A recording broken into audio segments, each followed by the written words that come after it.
Don't ever forget. Wherever you go, I'm always with you.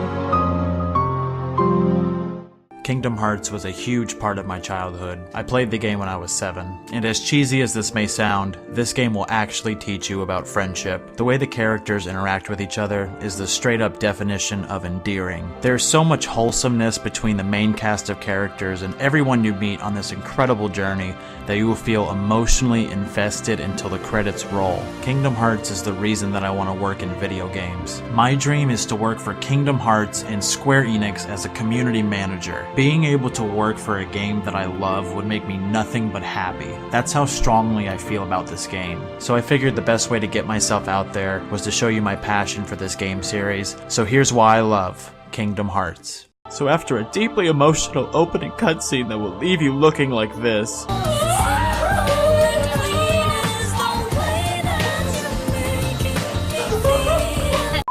so you play as Sora, a happy-go-lucky kid living with his best friends Riku and Kairi on Destiny Islands with basically little to no parental supervision. Like seriously, they're not there. It brings up some questions. The three of them dream about seeing new worlds and leaving Destiny Islands. So they have the genius idea to build a raft and set sail, even though they have perfectly functional boats. How far do you think you'll get with a raft? Not only that, but the food and water supplies the game makes you get will only last them literally a few days. Like, how are you gonna survive on 2 coconuts and 3 fish?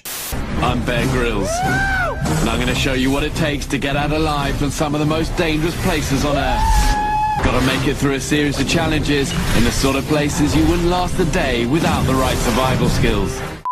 So the night before they set sail, a huge storm shows up out of nowhere, and Sora goes to check on the raft. He sees that Riku and Kairi's boats are there too, and all of a sudden, these creatures show up out of nowhere, and Sora can't do anything but run from them. During the conflict, he comes across both Riku and Kairi. Then this bright light appears out of nowhere, and Sora gets this mysterious weapon known as the Keyblade. Their home gets destroyed, and Sora gets sucked up into this black hole. Sora then appears asleep in this alleyway, and guess who finds him and wakes him up? Fun fact, this game is a crossover experiment between Disney and Final Fantasy. You'll see characters from both franchises. If that sounds off-putting to you, don't worry, they handle it really well. Sora has no clue where he is or where Riku and Kairi are. Sora is in Traverse Town. Basically, it's a place where people end up after losing their world. So while Sora's exploring Traverse Town, he runs into characters from Final Fantasy, like Leon from Final Fantasy VIII, Yuffie, Aerith, and Cid from Final Fantasy VII. If you've played those games before, you're gonna love the fan service this game has. So while Yuffie and Leon are catching Sora up to speed on what the Keyblade actually is, Donald and Goofy are searching for King Mickey. They eventually run across each other and team up to find their lost friends. With the gummy ship, Sora, Donald, and Goofy travel to worlds from Disney movies like Hercules, Alice in Wonderland, Tarzan, and a whole bunch more,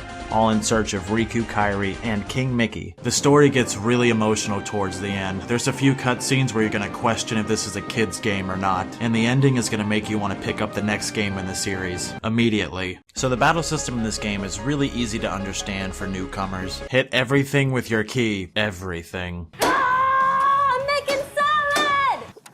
Yeah! You can use magic too, like Fire, Blizzard, Cure, Arrow. All of the spells are straight from Final Fantasy games. Throughout the game, you'll find summon gems. If you take these back to the Fairy Godmother in Traverse Town, you'll get to summon Disney characters to fight alongside you. You'll get Tinkerbell, Mushu, and even Dumbo. They each have their own unique moveset and abilities. Simba is great for crowd control. And in my opinion, just saying, Tinkerbell is the absolute best because if you die, she revives you once. And if you're playing on the harder difficulties, this game does not mess around. You'll be seeing this screen a lot.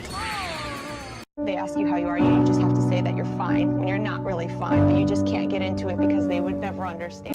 If you enjoy building Legos, then you may love making your own custom gummy ship. Just be warned that it is difficult to pick up the gummy ship editor for the first time. Honestly, I would just look up a guide if it's your first time ever playing. This game has a lot of content. You can beat the story in around 20 to 25 hours. But if you want to complete everything and unlock that secret ending, you're looking at around 80 to 90 hours of time. And trust me, that secret ending is worth it. Which, just a little heads up, every secret ending in the Kingdom Hearts games hints at what's coming next for the series. Kingdom Hearts has incredible secret bosses, and if you are not prepared, they're gonna wipe the floor with you. One thing that I've always loved about the secret bosses is that they each have their own mechanics. They feel completely different than the main story boss fights. You will die a lot. The rewards for completing the side quests are extremely useful for helping you beat the secret bosses. You'll get some of the best spells and accessories in the game for collecting all 101 Dalmatians, and the best weapons for Donald and Goofy are found in Olympus Coliseum.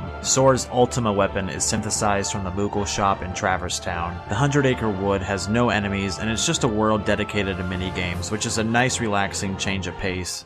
This game is gorgeous and groundbreaking when it came out back on the PS2 in 2001. Square brilliantly recreates these Disney worlds. You can really notice the insane amount of detail when you compare screenshots of the Disney films compared to the worlds in Kingdom Hearts. There's so much attention to detail that it's ridiculous. Depending on the world you're in, Sora, Donald, and Goofy's appearance will change to match with the environment. When the characters' faces are animated, it's pretty beautiful. However, due to the PS2's limitations on hardware, they couldn't do every single cutscene, so you're gonna see a lot of cutscenes that have static faces like this. It's pretty noticeable, but it's not the end of the world. This game came out back in 2001 on the PlayStation 2. You kinda have to give it a pass. And trust me, this is my favorite game series of all time, but this game is not perfect. The jumping in this game is pretty difficult to get used to. You're gonna miss a lot of platforms. If you keep practicing at the jumping, you'll start to understand how it works, but it's still kind of a pain. The Gummy Ship missions are very slow paced. You may get bored of it really quickly. I really wish the Gummy Ship editor was easier to understand, because I still don't get it 18 years later. Sick of your Larry. Kingdom Hearts would not be as impactful without Yoko Shimomura's music. This woman is a frickin' genius. She's my favorite composer of all time. She has a very special place in my heart. Yes, the story is well written and the voice actors bring their characters to life, but my god, she knocks it out of the park with her music. She mixes classic Disney music with her own style. Here's some examples of just how good her music is.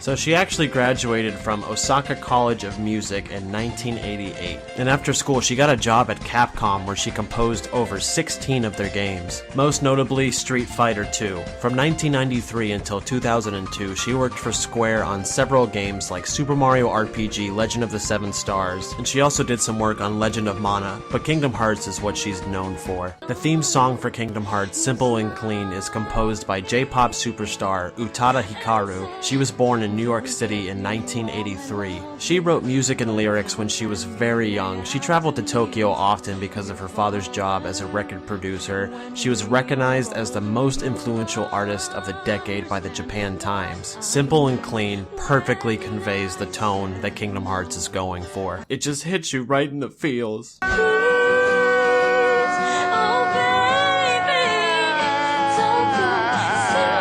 Or if you watch the official music video, it's actually her washing dishes. Kingdom Hearts does it better. I mean, the fact that Kingdom Hearts works as a giant crossover between Disney and Final Fantasy is unbelievable. Like, on paper, it doesn't make any sense at all, but Square pulls it off, and the reason the game is so successful is because of the director Tetsuya Nomura. This man is a genius. He started as a debugger for Final Fantasy IV, then he designed the monsters for Final Fantasy V. His artwork was so well received from the directors and fans that he became the main character designer for almost all the Final Fantasy games after Final Fantasy VI. He was inspired by the open world structure of Nintendo's Super Mario 64, and he wanted to create a game where you could explore on multiple levels. If I ever got the chance to meet Tetsuya, I think I'd honestly break down in tears in front of him. Like, no joke, he is my favorite director of all time. And I gotta be honest, Sora was a role model for me growing up. I feel so connected to his character.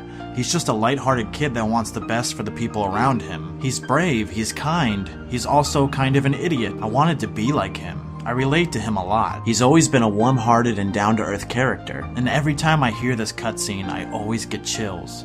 I don't need a weapon. My friends are my power. Ooh, that's good stuff. Kingdom Hearts honestly opened my eyes to just how powerful storytelling can be in a video game. The best way to pick up this game is the Kingdom Hearts The Story So Far collection for PlayStation 4. This collection has Kingdom Hearts 1 and every game that came after it all in one package for $39.99, all remastered in HD, and it includes additional content from the Final Mix versions only released in Japan. There's a link below in the description box to buy it. Please support this game series. So now I want to hear from you guys. Comment down below on what you thought about the video and give me some feedback. If you really liked it, give me a thumbs up. Subscribing to my channel will help me out big time. And share this with your friends if I made you laugh. Thank you guys so much for watching. And Square, please keep making incredible games.